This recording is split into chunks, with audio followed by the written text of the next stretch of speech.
Hey guys, welcome back to the channel. In today's video, we're taking a look at Dragon Tamer. Now, don't click off just because you've seen this, what's on the screen right now.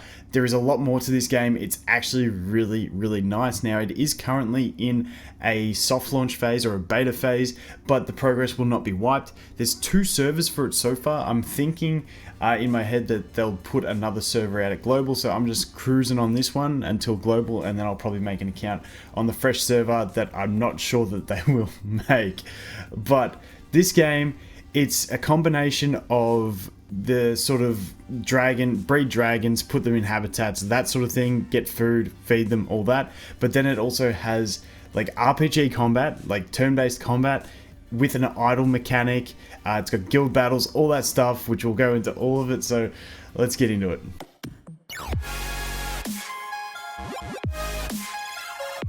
Okay, so I actually installed this game like a week ago and then uninstalled it straight away because I was just like, oh, it's just another one of these ones.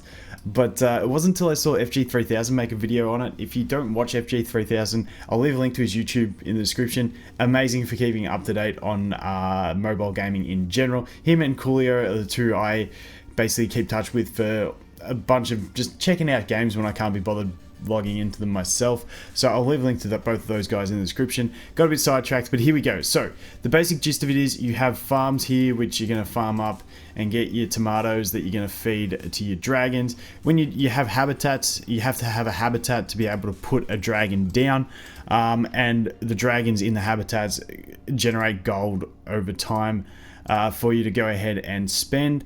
And pretty much then you have a breeding zone which you can put 2 dragons in to breed. They will give an egg. The egg comes over here. You hatch the egg.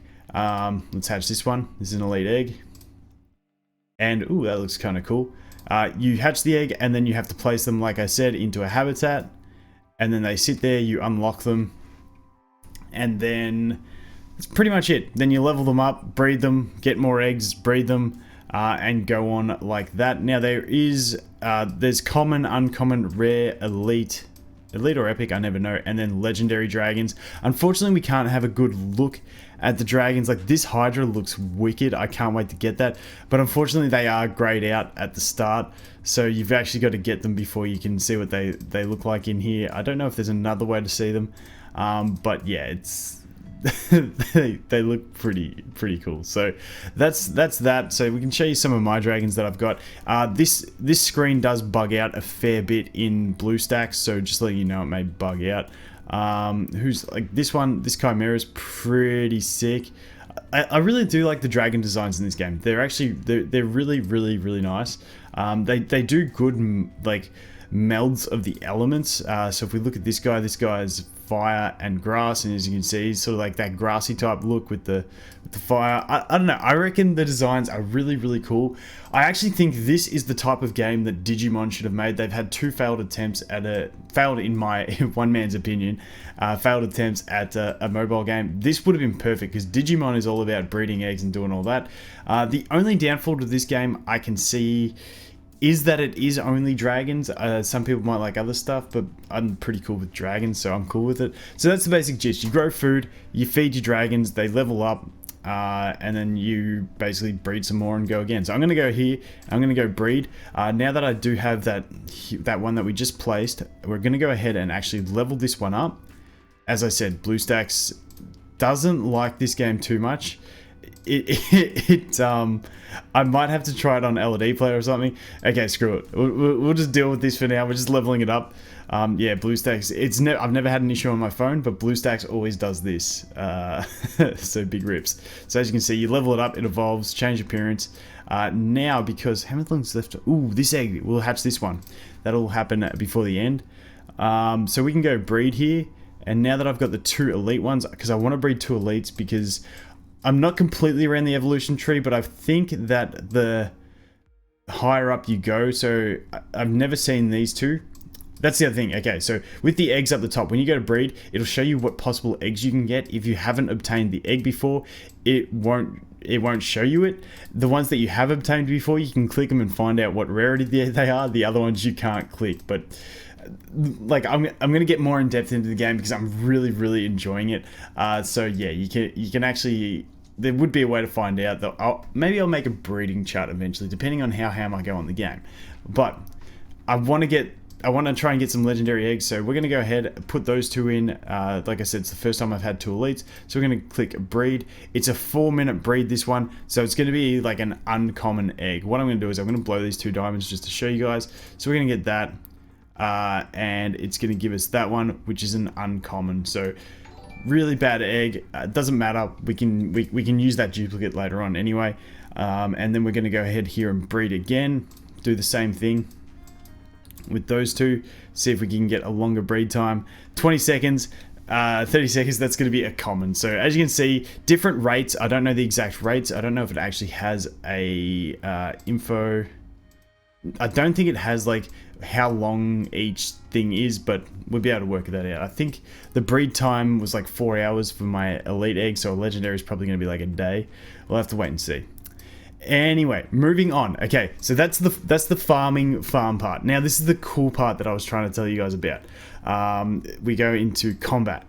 So it's now an idle game, which is fantastic. But the thing about most idle games that really annoys me is, sorry, most turn-based. So turn-based idle games in general. Let's just jump in. I'm probably going to lose, by the way, because we're at a stuck point. So you choose your five dragons, you jump into combat, and we're going to let it load. I'm just going to take it off auto. So the thing that annoys me the most about turn-based idle games is they always just have this complete auto thing where it's like, I don't know where they all do it. It's like you just have an energy bar and an ultimate ability, and as you attack or get attacked, you build up that ultimate gauge, and then you just use your ultimate. There's nothing to it. It's like, why not just make it turn-based and have actual skills and let the people choose the skills, and if they want to put it on auto, they can put it on auto. And that's what this game does. It's like a real Summoner's War. It's a cross between Summoner's War and an idle game and a breeder. It's really cool because then you do have runes, or they're called dragon somethings, in this game as well, with different set bonuses. It's like gear and equipment. It's pretty cool. So as you can see, the camera does pan as well, so the camera has a little bit of movement that you can do. But yeah, so you can see here I've got, it tells you the description of the attacks. You've got obviously a basic attack. Some of these have extra effects like defense breaks and stuff like that. Some just deal damage. And then you've got 2 other abilities, both with cooldowns. And you've got buffs, debuffs, purges, like there's all the effects, you know, speed buffs, attack, but like there's everything that you can think of in an RPG. The one thing that the game lacks is passives. I haven't seen anything with a good passive, and that's what I really do like in these type of games as well, is a solid passive that really affects something in some of the dragons. So hopefully they can maybe work towards adding some passives in like that, but really wrap that is actually turn-based, a bit of skill involvement in choosing your abilities and stuff like that. So here we go, we can choose that. Go ahead and do my attack. He's going to stun me, which sucks. Man, like I said, we're probably going to lose this one. Hurricane removes all buffs. So I don't think there's any other buffers. I don't know what this little green one does, but none of the others that I know of have a buff. So we're just going to use this AoE and strip them all. Then we got this guy. This guy's only a common dragon, I think. Common or uncommon. But he's got an AoE with a 20% chance to freeze. So I leave him in my team because I'm like, worst case, I can try and RNG my way up. This one's really nice on the Chimera. It's a single target, 2-turn freeze. So I'm going to go ahead and get this guy. I might get the Chimera so I avoid that 2-turn freeze. Damn it, we missed. We missed. Okay. He's going to hit me with an AoE. See the worries, and you can see the different factions, because there's so many different elements. You've got fire, water, grass, earth, electric, steel, light, and dark. I'm pretty sure there's a big. Here we go. We can do it here. There's a big, elemental advantage tree, and then obviously light and dark are going to be the best ones, and light and dark only come in the legendaries, and all legendaries are guaranteed to have light and dark. So that is that one. But let's go ahead here and let's just put it on auto. You can get a feel for the rest of the combat. But yeah, it's pretty cool. It's like, I like it. I'm a big fan of dragons, so that's probably why I'm pumped about this game. But I just feel like it's got a lot of elements that are really good, and we'll jump into some more. But yeah, that's the basic gist. Let's exit because it's taking too long, and let's go over here. and we'll collect our AFK loot. As you can see, 11 hours 25 minutes, you can collect some loot. See, these are the whatchamacallums, I don't know what they actually call them, but they are going to be your runes for the game that you can collect while AFK. These are just, they're not, we'll look at them later. They're not like a massive thing. So let's go back. We also have arena, which is your standard type arena. Okay, it looks like we lost some battles or something. Let's go in here. You can go into combat, and it's just going to be a basic arena. Same as campaign. You just come in. Pretty cool arena looking setting, but then yeah, I'll just fight the easy beats. That's the easiest way for me to do it. So there's that. We do also have, let's go, okay. Bit of a slow loading time, but it's okay. It's okay. We have Space-Time Rift, and this is going to be one where you go in. I'm pretty sure I'm going to lose to floor 4, so I'm going to go ahead and do floor 2 because it'll be quick. But this is where you're going to get some of those Dragon brand, which are runes, the rune drop things. So this is where you're going to go get those. And we can go in here and enter and just jump into it. We'll waste a key on a level 2 just because it's a bit quicker. And as you can see, it's sort of like a little mini boss battle. You're going to go ahead and defeat it, and you're going to go ahead and get those runes. Now the runes in this game, which, damn, I got full team frozen, come on. And we didn't even freeze one of them. What is that? But the runes are really cool because they all of them so far from what I've seen, in most games they have either a 2 or a 4 set bonus. It seems like all the runes in this, and I'm going to call them runes, all of them in this one seem to have a 2 and a 4 set bonus. So they have an effect for 2 and then an added effect if you have 4 of them, which is really cool because it always sucks when you're forced into either, like some of them you have to get the 4 set for. So it's not too bad like this. So there you go. We're going to go ahead and defeat this one. Like so. Click that. We got a bunch of those runes, and then we can go ahead and equip them and upgrade them. So we'll go ahead and take a look at that in a second. The last one we have is the Mystic Mountain. This resets every 2 days. It's a labyrinth mode, so it's one of those ones where your HP pool stays the same through each battle.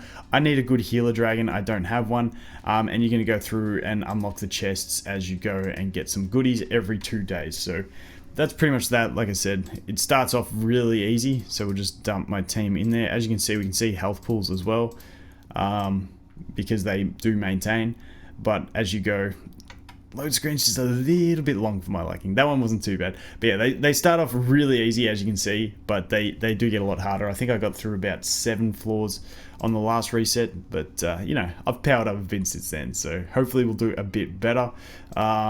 What else do we have? The Forest of Spirits, haven't unlocked it yet, so can't see what that is.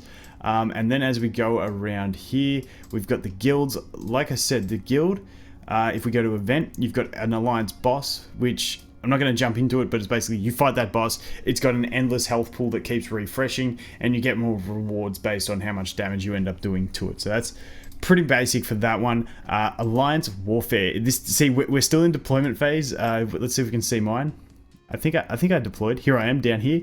But the battle starts in 4 hours. So who knows? I might make a video on that and have a look at it. I'm always pumped when there's guild battles in a game.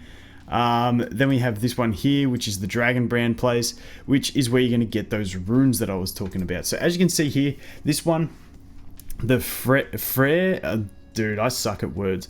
But this one, a 2 set bonus is going to give you 15% attack.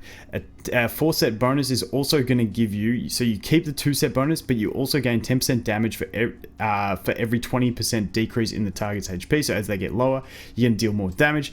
Cool kind of stuff like this. This one, it's going to give you effect resistance and then a 15% base chance to randomly inflict stun, freeze, or taunt, or seal for 1 turn. So that's like a really cool set to get 4 of and put on something with a couple AoE attacks or something like that, to really, you know, get some extra effects. So that's the cool kind of stuff. I really do like the rune system. The other thing that I really like about the rune system is when you go to enhance, you just take like some of these are like food for it, or you just take some other runes and you just put them in. You go enhance. There's none of that chance to increase, none of that stuff. But what we'll do here is we'll feed it some of these, So it's going to go to level 3 here, and it's going to get the extra stat. So that's pretty standard. You get an extra random stat. We got effect resistance, cool beans, and that's pretty much what it is. It's pretty cool. You can unlock other habitats here, like not habitats, these like zones. Eventually I'm going to run out of space here. I've been trying to slowly remove the trees, but the remove time on the trees and rocks is way too long, and it's tedious as hell. So I'm trying to avoid that too much. Then we go over here, this one here. As you can see, we got an egg sitting there. This is where you get shards. I can't actually see, and you can use shards of duplicates to upgrade them, or you can summon it using shards. So you get shards throughout the campaign, and that's how I got this egg from completing like the first 3 or 4 chapters. I think I got this egg. It took me 8 hours to summon that per se, and now we have it. We'll talk about summons because there is a summon system in this as well. Like I said, there's lots of the game, but it's all that idly type stuff. It's a really good combo. So let's go hatch this egg now that we're here. Let's hatch this one. So this is the one you get for your first purchase. I didn't actually purchase it. I just got it from a single summon with a scroll. So I was pretty cool with that. So we'll go ahead and place that over there. So we've unlocked that one. Little fairy thing. I'm pretty sure that's the one you get for first purchase. No, different one. It's a different one. You get that one for the first purchase. So I got a different one. Cool. Wait. Unless that evolves into it. Let's check this. Let's level it up. May evolve into it. Let's find out. I like the water electric. I like the combo. No, this one seems to be different. I like the water electric combo. I might start breeding with that one. But then again, we can hatch this one. So this one, because I've already got a copy of him, we can sell him or we can place him, which will place him over here in the fire habitat. But then I'm pretty sure that is when we can go to sacrifice here, and because he's a duplicate, you have to have duplicates to be able to do this. I can sacrifice him and get 21 of his shards, and that's the way you can upgrade stars on. And once again, stuff everything. The one thing is, some things that don't seem to me like they should take a time limit do take a time limit. Something like this, to me, scrap the time limit. I get the builders, I get the hatching, I get the breeding, but stuff like this, ease up on the time limits, guys. But then you can go ahead and upgrade things here, and as you upgrade them with shards, you go ahead and get stars on them, which increases their stats. So now that we've done that, we've summoned him, we've got that egg. Now I can put that egg over here, which it's there hatching. It's going to take 14 hours to hatch. Cool beans. We got another one there, which was, like I said, the common egg, which we're going to feed off as well. But that means now we can go over here, we can breed again. So I'm going to go, who do I want to breed? I like the electric steel combo. So I'm actually going to go ahead and try and get an electric steel egg. Hopefully we can get a legendary. So if I do that, as you can see, wide range of eggs that I have not seen yet that we can go ahead and get. I don't know how good this is for a breed, but let's see. So that's probably going to be a rare egg for half an hour. But yeah, that's pretty much it. Quests, standard questing type stuff. The events, pretty standard events from idle games and stuff like that. This is your first 7-day one. You complete achievements and you'll get some scrolls, and eventually you'll get an egg as well. But let's check out the summoning. So like I said, there's a summon system. I've been playing for probably 4 days now. And this is only my third, so I've done one single summon, and then I've had 2 more scrolls. So it doesn't give you many summons. These are more of a cash up thing, just because you're basically always summoning in the version of breeding and hatching eggs. So you're pretty much always summoning anyway. So let's just do a couple singles. Every 10 you guarantee an elite. But you know, we want them legendary dragons. So there's an he looks kind of cool. Okay, let's summon again. Nothing good there. You get sort of like little glowy when I got the epic. It was like a little glow on it. But there you go. That's the basic summoning of it. Those eggs have gone in there. We can upgrade this thing to be able to put more eggs on it. You can actually buy another hatchery. I think you can buy another hatchery later on. This is like everything you can buy in the game. If not, I just keep upgrading mine. But you can actually buy the second breeding place. I've only got 3 hours to get it. I've been trying to get it free to play with my diamonds, but I'm not going to actually be able to get it, which kind of sucks. I was hoping to be able to get that one at 20% off, but once again, when it comes to global, if there's a new server, I'll probably just do a little cash up and we can get that done. So we're going to hatch this egg again. Once again, I can sell it and get some gold, or I can place it and then go ahead and decompose it over here. But I think that's pretty much it. Like I said, I'd love to come back and check out the guild battles, but it's just a really good balanced system of a game. I like, because I've always enjoyed the idea of the breeding dragons and stuff like that. It's really cool. It's like a real collector's type thing, but then it's also got cool combat. It's got PvP, it's got guild battles, it's got that the idle collection system, so you're not always pressing retry, but it's also got the nice turn-based combat. So let me know what you guys think. If enough people are still watching at this stage and want to get into a guild, I just couldn't be bothered spending the 200 diamonds to make a guild. But you know, if we want to, we can look at something like that. But anyway, guys, that is going to be it for this one. Thanks for watching. I hope you have an awesome day, and I'll look forward to seeing you in the next one. Cheers.